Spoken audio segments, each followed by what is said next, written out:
Herkese merhaba. Bugün çok sık karşılaştığımız bir diz rahatsızlığından bahsedeceğim. En önemli klinik bulgusu da diz kapaklarından ses gelmesi ve ağrı.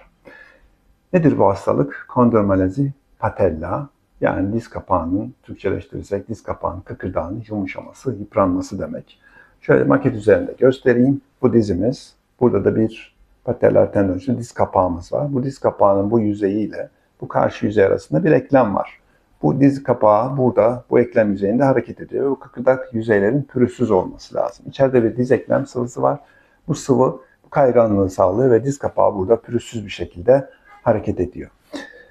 Peki kondromalazi patella'da ne oluyor? Kondromalazi patella'da bu kıkırdağın, şu diz kapağının kıkırdağı pürüzlenmeye, bozulmaya başlıyor.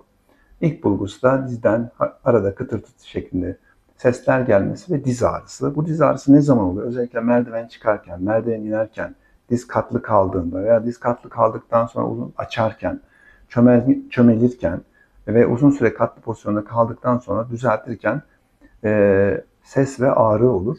Ses olması şart değil ama ağrı çok tipiktir. Hastalar merdiven inmekte zorlanıyorum, namaz kılmakta zorlanıyorum, dizim oturduğum yerden kalkarken dizimden ses geliyor, ağrıya gibi takım şikayetlerle bize gelirler. Bunun sebepleri değişik.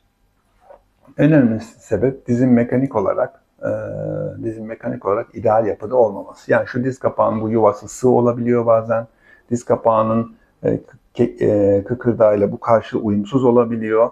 Diz kapağı dışarı veya içeri kaymış olabiliyor. Diz kapağı stabil olmuyor. Bağlar gevşek olduğu için çok geziyor. Bir sürü sebep olabiliyor ama sonuç değişmiyor. Diz kapağı yıpranmaya başlıyor. Bu mekanik faktörlerin çoğu aslında düzeltemeyeceğimiz faktörler. Bazen aşırı bir ligaman gevşekliği varsa cerrahi müdahale yapılabiliyor. Daha çok burada tedavide daha çok dizi koruma ön planda. İşte çömelmek, katlamak, merdiven inip çıkmak, bunlardan olabildiğince hastanın kaçınmasını söylüyoruz. Uzun süre çömelik kalmaması, mümkünse hiç çömelmemesini rica ediyoruz. Çünkü çömelik pozisyondan kalkarken dize yaklaşık 300 kilo kadar yük biniyor bu kıkırdağa. Dolayısıyla dizi korumak bu anlamda önemli.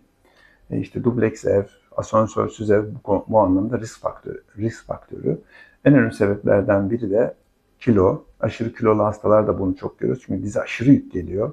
Her 10 kilo için dize 50 kilo, 100 kilo fazladan yük geliyor. Dolayısıyla kilolu hastalarda dize aşırı yük geldiği için diz kapağında erken bir yıpranma oluşabiliyor. Bunun üzerine bir de mekanik problem varsa bu çok daha hızlı olabiliyor.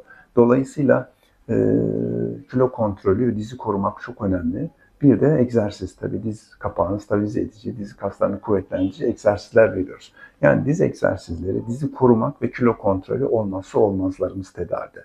Bunlara dikkat etmezsek ne tedavisi yaparsak yapalım hasta şikayetlerinden kurtulamaz.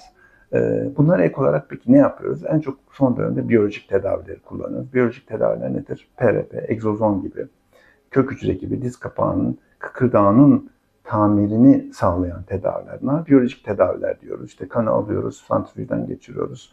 Bir ay arada 3 kez dize yapabiliyoruz. Bu PRP, egzozomu burada anlatmam uzun süre ama orada da benzer bir yöntem. Göbek kordonundan alınan bir takım hormonlarla yapılan bir tedavi. Bunu da genelde PRP ile karıştırıp yapıyoruz. Kök hücrede genelde karın yağını bazen de kemik ile alınarak elde edilen kök hücrelerin dize uygulanması şeklinde yapılıyor. Bunlar komplike yöntemler. Bunlar için en çok tercih ettiğimiz PRP. PRP'nin üzerine bazen kıkırdak iğneleri de yapabiliyor. Sodyum hyaluronat dediğimiz halk arasında işte kıkırdak iğnesi, horozip iğnesi gibi adlarla da biliniyor. PRP'nin üzerinde bunu yaparak dizin içinde bir nevi kayganlaştırıcı bir zemin sağlıyoruz ki sürtünme azalsın, diz kapağı yıpranmasın. Yani tedavide özetlersek diz egzersizleri veriyoruz, diz korumayı öneriyoruz. Kilo kontrolü mutlaka önemli. Hasta kiloysa kilo verecek. Üzerine de genelde PRP yapıyoruz. Bazen egzozomlu PRP yapıyoruz. Nadiren kök hücre yapıyoruz. Ve tabii ki bu PRP biyolojik tedavilerin üstüne de bir mekanik tedavi sağlayan sodyum hyaluronat yani kıkırdak enjeksiyonları yapıyoruz. Bu şekilde kondromalaziyi tedavi ediyoruz. Buna semptomları %100 azaltamasak bile büyük bir rahatlama sağlayabiliyoruz. Özellikle hasta şu ilk 3 madde yani olmazsa olmazlarımız dediğimiz kilo kontrolü, egzersiz ve diz korumaya dikkat ettiği sürece tedaviler genelde oldukça başarılı oluyor. Hepinize sağlıklı günler dilerim. Beğenmeyi, paylaşmayı ve abone olmayı unutmayın lütfen.